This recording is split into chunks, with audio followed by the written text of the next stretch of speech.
So we finished up NumPy. Now we want to go into Matplotlib and do this tutorial. So I'm going to go ahead and open that up. And I already have Spider open here. I didn't close it after the NumPy. And now let's get into Matplotlib. So as NumPy or numerical Python is a massively used dependency for a ton of other packages, Matplotlib is the plotting version of that. So it's the go-to plotting module in Python, and it actually started as a way to get MATLAB-like plotting capabilities in Python, and since then has evolved on its own with just a focus on high-quality, publication-worthy graphics. We can do data plotting, we can do line graphs, scatter graphs, bar graphs, contour plotting, image analysis, mesh plotting, latex, like math rendering, animations, basic 3D plotting. And this is just a cheat sheet right here that I have. You might want to download this just to use quickly whenever you need something. And it just kind of runs through, and even this example that it uses in this cheat sheet is just NumPy based. So this is a nice little cheat sheet, and there's a little link to that where I got that cheat sheet. I did not create this. This is actually from a website called Python Graph Gallery. So here's another cheat sheet right here, and so this just kind of shows some different arguments that you can use within the Matplotlib functions, just such as what line plots are, what they look like, scatter plots, contour plots, so on and so forth. It gives you some different line types, some line colors, some point types, legends, how they look, and then even some color palettes right here. So there's that cheat sheet. So Matplotlib is a Python two-dimensional plotting library. So it really just covers 2 dimensions. It doesn't cover 3 dimensions. There are plenty of other packages that do, and they are built on top of Matplotlib. So again, Matplotlib is an engine underneath the hood for a ton of different things. So this is what the figure of Python Matplotlib instance looks like. We have x-axis, y-axis, we have labels over here, we have titles, here's our legend, this is a grid, this is a line for a line plot, these are the markers for a scatter plot, and so on and so forth. So the figure window is just saying, hey, Python, we want a figure window, and then the type of plot can be scatter plot, line plot, so on and so forth. So there are 2 different ways to generate figures in Matplotlib. So the easy way is to call things as PLT functions. And so what we would do is let's go ahead and let's load in Matplotlib pyplot as PLT. So this name is kind of cumbersome. Let's read it in as PLT just so it's a lot easier. And then we can just do something like plt.plot, and it'll just give us a nice plot. So this is the easy way. We actually just call to automatically create a figure, and it'll just, boom, right away. So I'm going to copy all this over just to show you, and what we're doing here is we're creating an array range from 0 to 100, spaced by 0.01. Then we're taking the cosine of that and the sine of that. Then what we're going to do, oops, Control Z there. Go ahead and run this.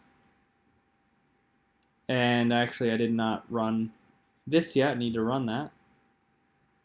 So now we imported that successfully, and it's imported as PLT. So I do plt.dot. We can actually see this is all of our different options for the functions from matplotlib.pyplot. And pyplot is just the Python plot subcategory or sublibrary from the Matplotlib library. But anyway, so we created X. Looks like that. This is just anytime you see the dot dot dot, means that there's values in between. It's only giving you the beginning and end of this long array. And if we do x.shape, it is 10,000. It has 10,000 different values. So y1 was the cosine of that, y2 is the sine of that. So that's what those values are looking like, and what we can do now is I can do plt.plot. So if I actually just go ahead and run that one line, come over here to plot, boom, that's what it looks like. If I run the second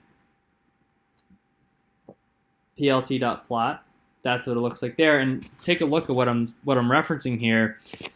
What we're doing is we're just giving it an x value for the x-axis, a y value for the y-axis, and giving it a label. Simple as that. And then we can also add other functions like horizontal line on the axis. We can give it a y value of 0 and a color of k. So if I run these all together at once, we put them all in the same plot as opposed to being on different plots, and yeah, we are just plotting these sine and cosine of these specific variables right here. And yeah, so we just kind of see this amplification of these sine and cosine waves. So that's the easy way. But there's a better way to actually go about doing this. And that way is the more customizable way. But before I get into that, I do need to finish out the easy way. So back to the easy way, the other things that we can do is we can actually tell it, we said, okay, we only want an x limit here of 0 to 10. So we're constraining this now so that we can actually take a look at this. So plot, remember, we need to plot this all at the same time here. So now we have this nice little x-lim. All of these plots are together in the same figure. So we have 0 to 10. So we're now constrained from our larger image.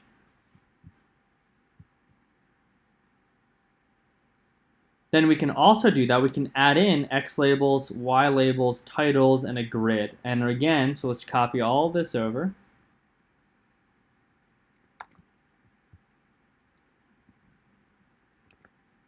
And I'm going to highlight all of that, press the white button, and boom, now we have a nice little X label, nice Y label, nice title, and some grid lines right there.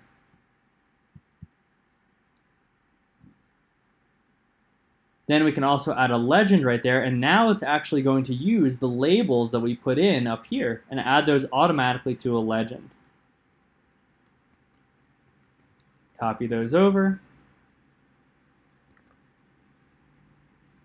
And I'm going to run this, and boom, there we go. Now we have a nice legend right there. Tells us our cosine line and our sine line right there. So that's the nice easy way, and then we can close this plotting instance by just putting plt.close at the end, and we're just saying, okay, hey, we're done adding to this plot. That's it. So that is the easy way, and why it's useful, certainly it's useful in circumstances. It is not necessarily the best way to do things. Why? Because we can't fully customize what we want to do. The customizable way allows us to do so much more. So while the easy way is attractive just because it's easy, we can do things the customizable way, which makes it for a lot more, just a lot more that you can actually do with these graphs and plots. So the customizable way includes opening up a figure and creating axes. So they're just going to be these same axes right here, only instead of Python automatically creating those axes for us, we're going to tell Python what axes we want. So I'm going to come down here, I'm going to give myself a little bit of space, then I'll come back up here and comment this out, the customizable way.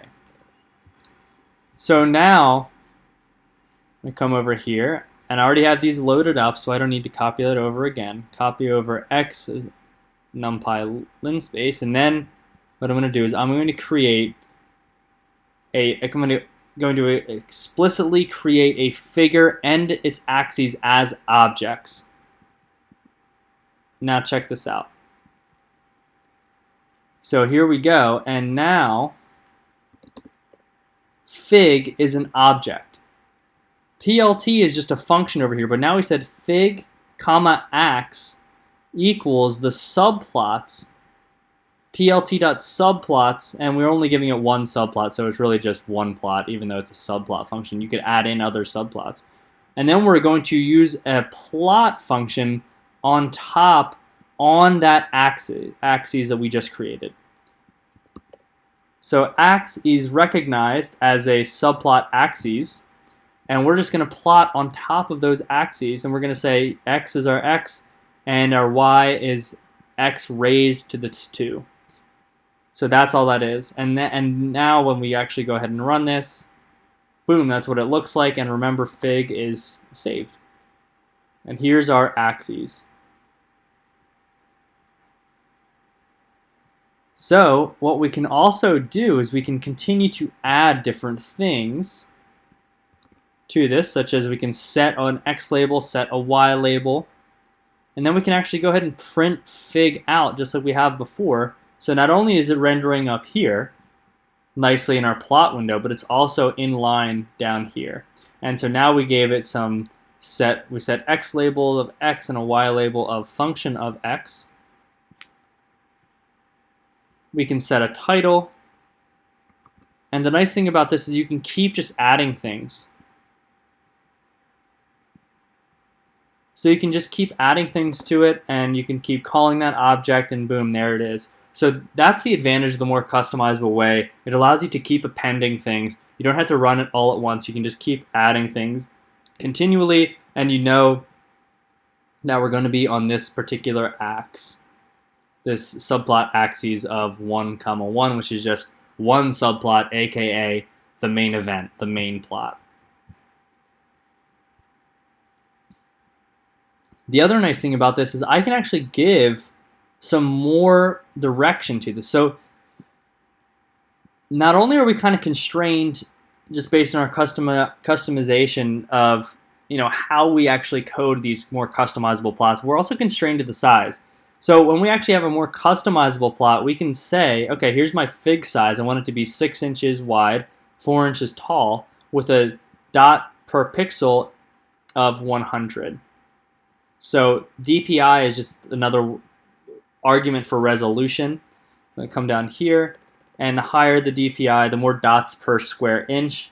So that is referring to the resolution of that. So if I copy all this up, we now have a fig size that's a little bit bigger. So now, if I actually come in here and print out fig, it's going to be just a little bit bigger. And now this window doesn't exactly show it, but because it's constrained to spider. But this is just naturally a larger image. And I can make this image whatever size that I want. I can make it a 12 inch by 6 inch. Highlight all that. And now, notice that it's just a little bit bigger up here in the plot window. So this is 6 by 4, it's 12 by 6. So now, it's a lot bigger down here when I actually explicitly print fig. So this is a 6 by 4, this is a 12 by 6, so 12 inches wide, 6 inches tall. And I can go ahead and save this image if I want. Come up here and I can hit save, which is really nice. Save it as a PNG.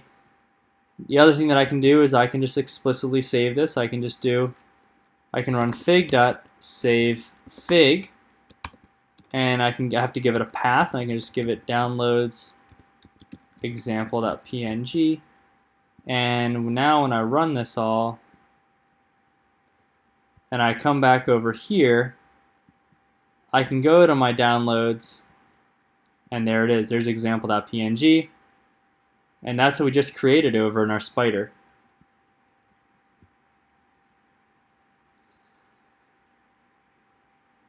So there is one, yeah. So that is the customizable way. I know it's might be a little bit confusing because of how we have to declare these objects, fig and ax, to get us going. But the customizable way is the way you should be trying to plot. You always can go back to the easy way up here, but you really want the customizable way. It'll just make more sense, and this is what most programmers are using online, at least the ones you'll find on Stack Overflow if you're looking up a question. So, an in-class plotting exercise, I'm not going to collect this, I'm not going to create a Canvas assignment for this, but I do encourage you to do this, and that is make a scatter plot showing how temperature and Celsius compares to temperature in Fahrenheit. So there's a couple hints right there, and you'll want to use the plt.scatter function or the ax.scatter function.